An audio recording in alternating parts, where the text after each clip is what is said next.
భారతదేశంలో పుట్టినందుకు గర్వపడుతూ భారతదేశ పౌరుడిగా ఆధార్ కార్డు కానీ లేకపోతే ఓటర్ కార్డు కానీ ఇవి భారతదేశ పౌరుడిగా గుర్తించి ఇచ్చినటువంటి గుర్తింపు కార్డులు.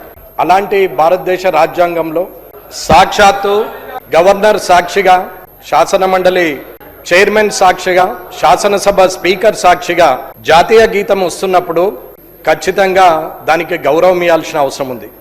ఈ తెలంగాణలో పుట్టినందుకు జై తెలంగాణ అనొచ్చు, ఆంధ్రాలో పుడితే జై ఆంధ్ర అనొచ్చు, మహారాష్ట్రలో పుడితే జై మహారాష్ట్ర అనొచ్చు. ఈ దేశంలో పుట్టినందుకు జై భారత్ అని అనాల్సిన అవసరం ఉంటుంది. ఒకవేళ ఆ దేవుడు తీసుకెళ్లి పాకిస్తాన్లో వేస్తే అక్కడ నేను కూడా పాకిస్తాన్ జిందాబాద్ అని అనాల్సిన అవసరం ఉంది. ఈ దేశ జాతీయ గీతం వస్తున్నప్పుడు చట్టసభల్లో ఉన్నటువంటి మనమే, ప్రజాప్రతినిధులమైన మనమే ఆ దేశ జాతీయ గీతానికి అమర్యాదపూర్వకంగా ప్రవర్తించడం అనేది అది ఎంతవరకు సబబు అనేది శాసనసభ స్పీకర్గా అత్యున్నత స్థానంలో ఉన్న మీరే గుర్తించాల్సిన అవసరం ఉంది.